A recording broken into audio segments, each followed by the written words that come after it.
नमस्कार मित्रों, मैं पंडित विवेक पाठक आप सभी का श्रद्धा ज्योतिष केंद्र पे हार्दिक अभिनंदन करता हूं। आज मैं आपके बीच उपस्थित हूं एक बहुत ही महत्वपूर्ण विषय के साथ। ये महत्वपूर्ण विषय इसलिए भी है कि कहीं ना कहीं ये हम सभी की एक जो इच्छा होती है, इच्छा संतान प्राप्ति की, उसको कैसे प्राप्त किया जाए, क्या समस्याएं ऐसे आती हैं। सबके जीवन में तो नहीं, लेकिन हम में से बहुतों के जीवन में ये समस्या आती है कि विवाह के काफ़ी वर्ष बीत गए, लेकिन हमें अभी संतान सुख की प्राप्ति नहीं हुई है। तो कुंडली के दृष्टिगत ऐसी क्या चीज़ें होती हैं, ऐसे कौन से कारण होते हैं जिनके कारण ये समस्या हमें दिखाई पड़ती है। तो आइए इसी की चर्चा मैं आपको करने जा रहा हूँ, बताने जा रहा हूँ। तो आइए अपनी चर्चा की शुरुआत करते हैं। देखिए, कुंडली का जो पंचम भाव है, जो फिफ्थ हाउस है, उसे संतान भाव भी कहा जाता है।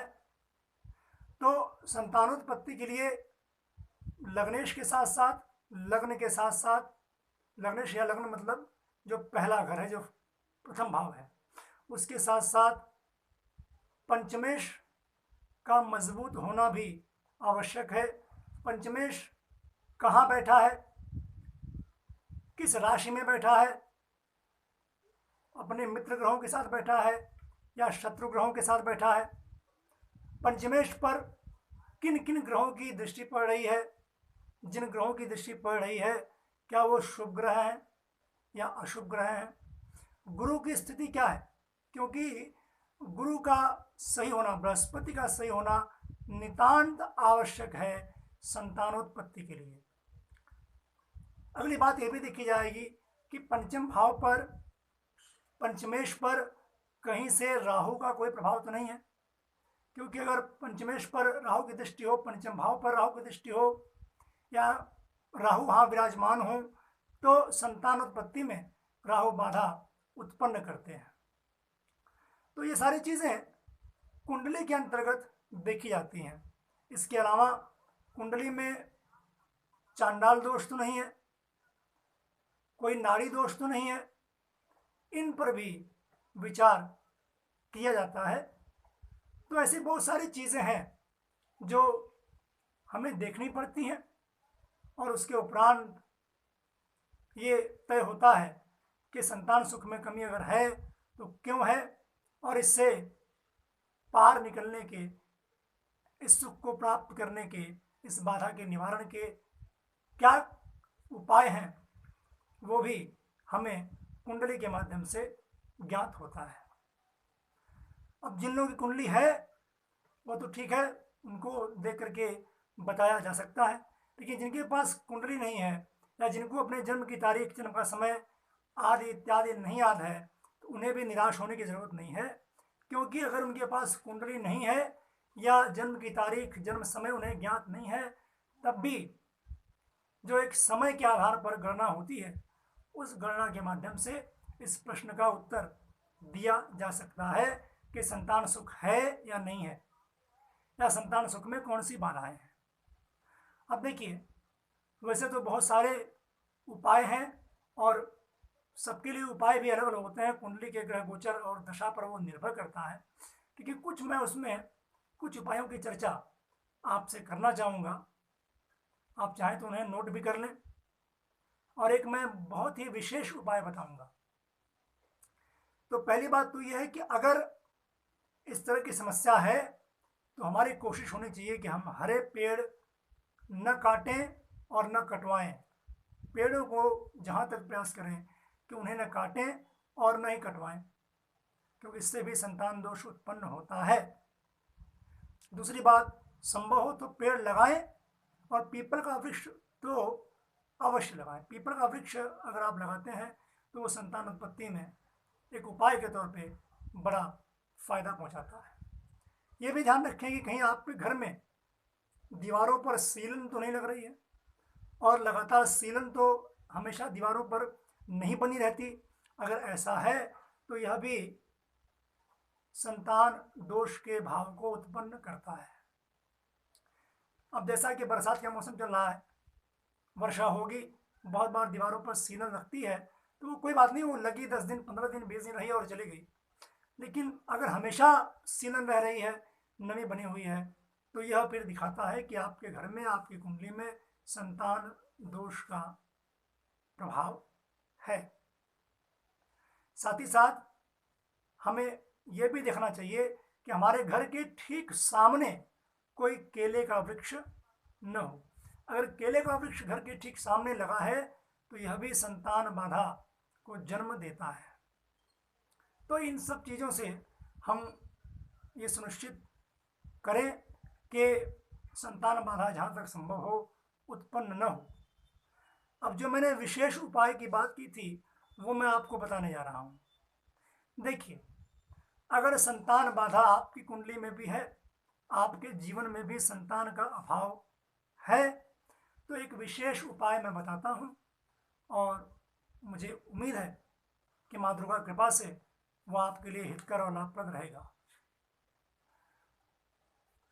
माँ दुर्गा की मूर्ति के समक्ष, स्पेशली अगर ये नवरात्र के मौसम में किया जाए तो ज़्यादा सुटेबल है, ज़्यादा लाभकारी है। तो माँ दुर्गा की प्रतिमा या मूर्ति के समक्ष कैलेंडर है, तो उन्हीं के समक्ष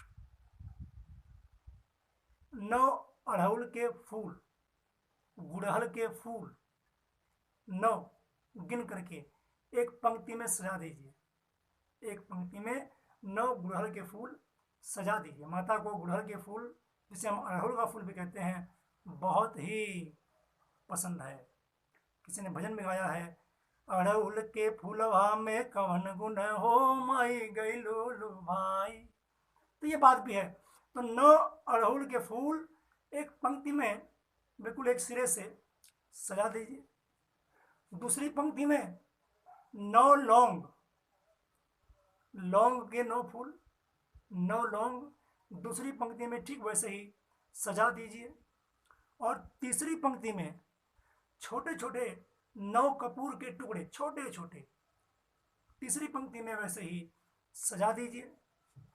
और फिर माता का स्मरण करते हुए, माता का ध्यान करते हुए उन 9 के 9 कपूर को प्रज्वलित कर दीजिए, जला दीजिए।